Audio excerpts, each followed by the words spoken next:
and welcome. I'm Suzannah Baum, and I have to tell you, I'm so excited about who is sitting next to me right here. I'm at a conference in Ottawa, and as I was walking in the first day, a colleague of mine said, "Oh, there's my friend Ed Tate." And I went, "Ed Tate? The Toastmasters World Champion Speaker?" And so I grabbed him and I nabbed him and I said, "Ed, would you please spend a couple moments with me answering some questions for..." So my right arm is in the cast from her bending it. So. It really is, and I'm so happy, and I thank you so much for taking the time just to answer a few questions, because I think there are so many people who look at you and see this kind of the heights that you can reach in the world of public speaking. But before I do that, I want to introduce Ed properly. Mm-hmm. You were the 2001 World Champion? I'm actually the 2000 World Champion. The 2000, okay. So for Toastmasters International, the World Champion of Public Speaking in the year 2000, which is amazing, you went up against approximately 30,000 people, yep. And it was whittled down to you on that day on stage. Exactly.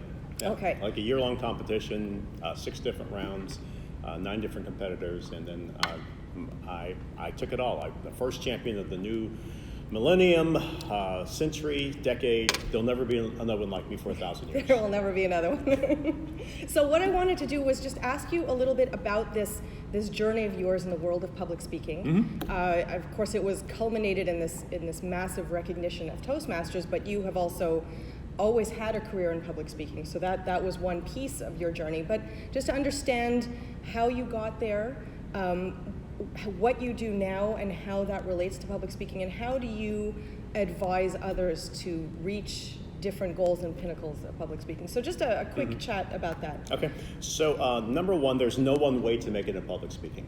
There are as many speakers as there are, that's how many different paths that there are. So if someone says, this is the way you're supposed to do it, run from that person, because they have no idea on what you're talking about.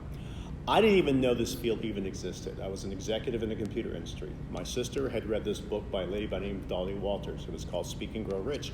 And she says, I want to get into the speaking business. Now, background about me, in high school, I was a DJ. I would play, records for parties and things of that nature. And I looked at her like, why only the speakers? Why not complete sound systems? Why would you only want to concentrate on speaking? And she thought it was funny. So she told me about the industry. I said, give me the book. I read the book, and I call up authors. And I've had the experience of about 40% of them responding to my emails, my phone calls or messages. So I call up Dottie Walters after I read the book. So I talked to my sister on the weekend, finished the book by Wednesday, called their office on a Friday. And they said, well, who is this? I'm Ed Tate. Who are you? I'm a customer. I've got your book. And I got some questions for Dottie. And they said, well, Dottie happens to be in Denver. I says, I'm in Denver. And she's speaking at the Colorado Free University. By the way, there's nothing free at the Colorado Free University. It's just a catalog. Anyway, but I digress. Anyway, so I pay my money, and I race down to the Colorado Free University, and I meet a lady by the name of Ruby Newell Legner, who later on becomes the president of the National Speakers Association. Right. But Ruby says, there's something I see in you. And she says, we've got this thing called the Colorado Speakers Academy. It's for aspiring speakers. So what do you think? So I'm a pretty decisive person. I join. So I go in a week's time from not knowing this industry even existed to being enrolled in a professional speaking program the week later. And then I found out about something called Toastmasters. So I didn't even know what Toastmasters was. Mm-hmm. So I remember a friend of mine says, hey, you want to go to this meeting? It's called Toastmasters. And I said, okay, sure. What's it about? And she gave me a brief explanation. I really wasn't paying attention. And it's not that. And I said, what time's the meeting? She said, 7 o'clock. I said, okay, I'll pick it up tomorrow night. She says, it's in the morning. I said, this group is called Toastmasters. And I'm thinking, these people are going to be drinking in the morning? I'm in. I want to see this. And I was so disappointed my first meeting. There was no drinking. There was no alcohol. I was disappointed. So, but that meeting, Cherry Creek Toastmasters in Denver, Colorado, it completely changed my life. Not realizing that it was going to change my life, because I joined that club, and eventually, about 18 months later, I became the world champion. 18 months. Yeah. Wow. Okay. So in that process, what gave you the idea to go for this world champion spot. To be honest with you, Randall Shelton, who's the founder of Cherry Creek Toastmasters, he kept saying, hey, you're good enough to be in the World Championship of Public Speaking. Now, the truth of the matter, at the time, I was an executive, I was traveling all the time, I had no time for a contest. So the first year, I didn't even participate whatsoever. But Randall kept harassing me, and we got that to the awkward moment where I was thinking about quitting the club because I'm thinking, like, this guy is constantly hassling me over this. So I decided, okay, this is what we're going to do. Randall, here's the deal. I'm going to enter this contest.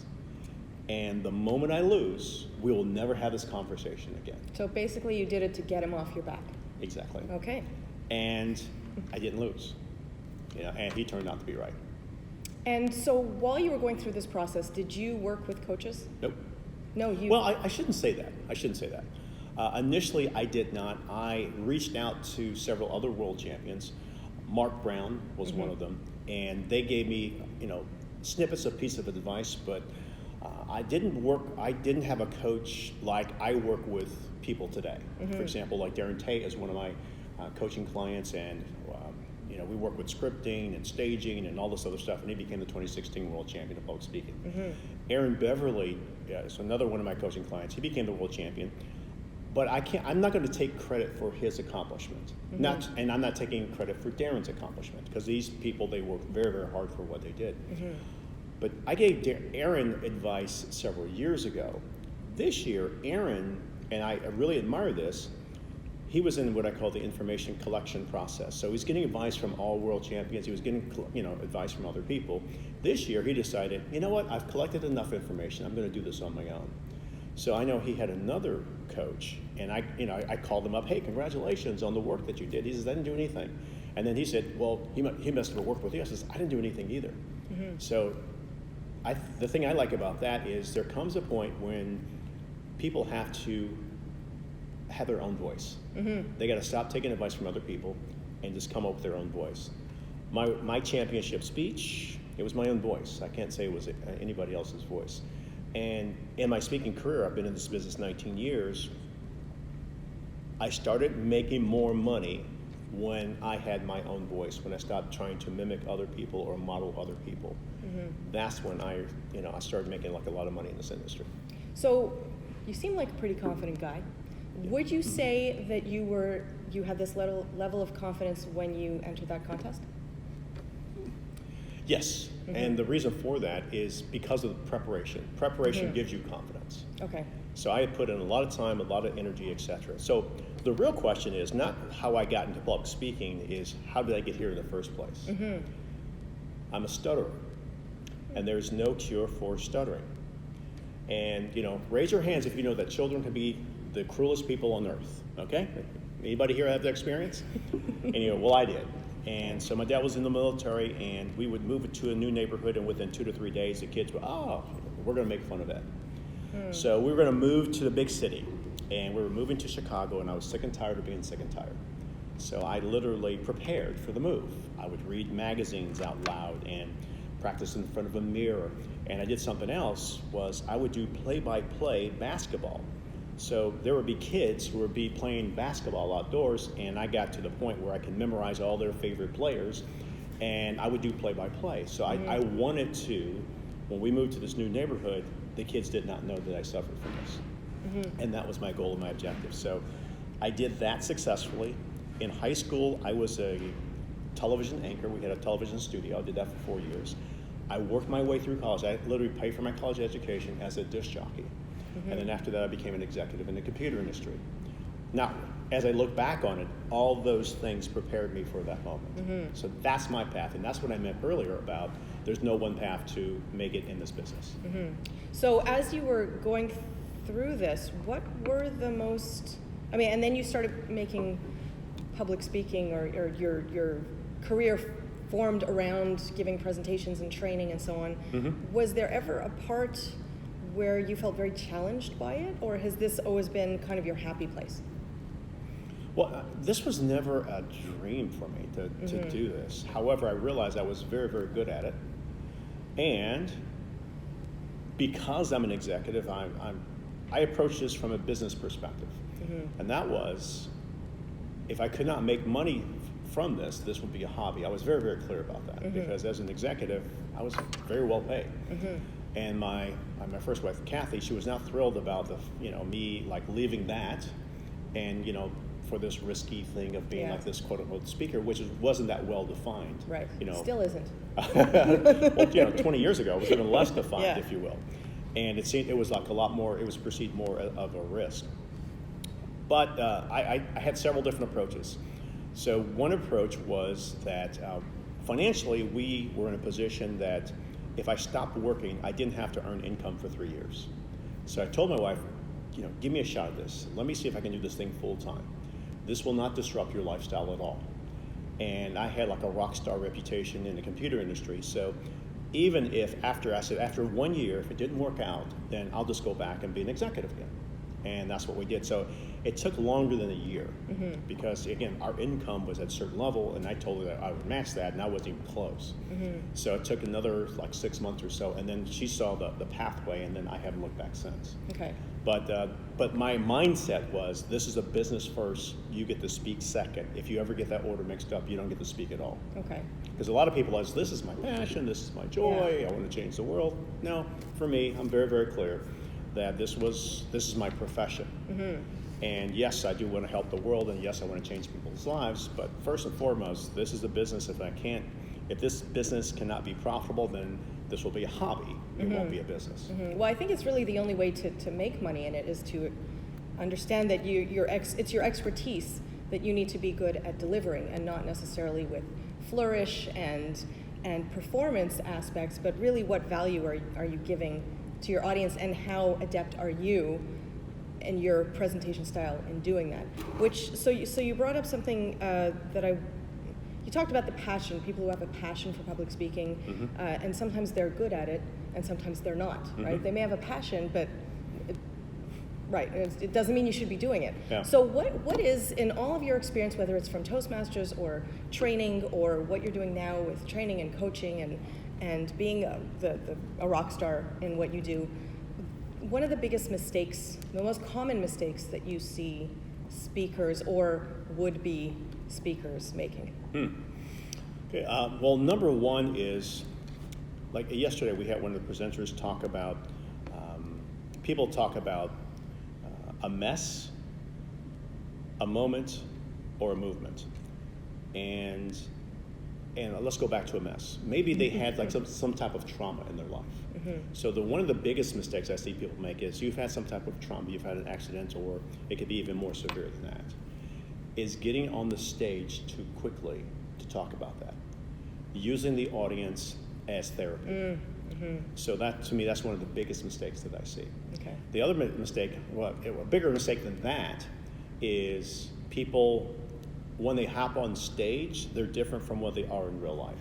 Because what people want today is authenticity. For example, because of YouTube, or Facebook Live, we're seeing people, they're speaking into the microphone. So we want the same person who's off the stage that's on the stage. Because I can't tell you, one time I was in like New Zealand, I'm talking to this guy, and he was a very, very funny individual, etc. And then when he hopped on the stage, I thought it was a scene from Hamlet. To be or not to be, and who was that guy? So I think being authentic is, and then one of my coaches, his name is Alan Weiss. He asked 3 questions with regard to business: why you, who will pay, and how will you reach them? These are 3 questions that need to be answered, not just from a speaker's perspective, but business period. So why you? Why are you the one? Why are you the expert? Who will pay for this? And how will you reach them? How will you reach that audience? So if you can answer those 3 questions, you've got a business. Okay. And now, in terms of confidence, just a couple questions left. In terms of, I want to go back to the confidence piece. I found that that some people, obviously, they're not feeling confident about public speaking, and they hold themselves back. So they say, listen, I don't enjoy this process of giving presentations at work, at Toastmasters, wherever, at the schools, so I won't. But in the process, they may have great skills, but they're just not stepping up, right? That we don't know because they're holding themselves back. So how would you, what kind of advice would you give to those people who say, well, listen, I try not to do too much public speaking, I don't like it. When in reality they could be good, but we'll never know, right? Well, I'm married again, and Congratulations. my wife and I, we have a 7-month-old. And one of the things that we're trying to feed our 7-month-old solid foods. And the baby, all of a sudden, she has this thing, she doesn't like them, and she'll just spit it out. Anyway, it's really, really nasty. She knows what she wants. Exactly. Yep. But so we got some advice. We got some advice from a coach, and the coach said, you have to try it at least anywhere from 15 to 16 different times, before you can determine if that child does not like that or whatever. So the point is, you got to put in the reps. That's a great analogy. At least 16 times. You got to try these mashed green peas 16 times. Okay. Yum. No. So go up and give a presentation at least 16 times, and if after 16 you still hate it, okay, you have permission to go. So a couple things. Number one, I think Toastmasters is a great place to practice. Yeah. It's a safe environment for you to practice your message. It's very, very encouraging. So that's number one. Number two, if you need more help than that, hire a coach. There's a ton of them out there, etc. Hire yourself a coach. What is your purpose and your goal in speaking in the first place? So is it part of your marketing mix? Are you a training company? Are you a consulting company? What are you trying to accomplish? So for me, I don't market myself as a speaker. I market myself as an expert that helps companies win high-stakes presentations. And how do I do that? Well, one method is speaking. One method is, I have intellectual property around this. One method is training, coaching, and consulting. I mean, these are different methods. And here's the mistake that most speakers make. They talk about their methods. They don't talk necessarily about the results. I've helped this one guy. His business got sold, even though he wasn't trying to do that. He sold like several $1 million. He's never done that before in a 30-minute presentation. So again, talk about the results you produce. The results you produce by working with you, and that's the thing that I think people should focus on. That was fantastic advice, and really, Ed Tate, I am so happy to have had this opportunity to sit down with you, hear a little bit about your journey, get some feedback, get some advice. I mean, to get an advice from I don't want to keep going back to the world champion of public speaking from 2000, but everything that you did before and everything that you have done since that has just deepened the expertise that you bring to everything you do. And even just sitting and listening to you talking, I'm like, wow, you really, no doubt you're a rock star, and no doubt you have this inner confidence, and I'm sure you bring it forth not just to your clients, not just to the Toastmasters who you mentor, but just to everybody you meet. And I really appreciate you taking the time to do this, and I really appreciate him saying yes to me, because yesterday when I went up to him, I pretty much attacked you and said, "You're Ed Tate! I need to talk to you." And he looked at me funny a little bit, but he said yes. And I'm really so glad you did. Thank you so much. Thank you. Good luck in everything. I will obviously continue to follow you as I have over the last many years. And it's been great to meet you and talk to you in person. Same here. Nice meeting you as well. And nice meeting you as well. Bye.